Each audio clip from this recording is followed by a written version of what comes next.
Živjo, Rok iz Svetopisemske družbe tukaj. Danes nas čaka še ena super funkcija aplikacije Svetopismo in sicer primerjava prevodov.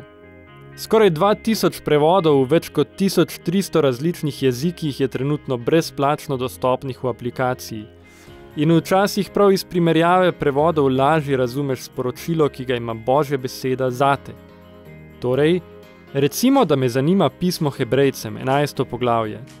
Če izberem prvo vrstico ter v meniju možnost primerjaj, se mi odpre ta vrstica v več različnih prevodih. Želiš dodati prevod? Klikni na plus in ga poišči. Ga želiš odstraniti?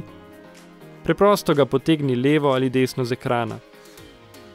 Pod vsemi prevodi pa imaš tudi možnost, da se premikaš od vrstice do vrstice. Še zapiski in zaznamki, potem pa gremo na bralne načrte.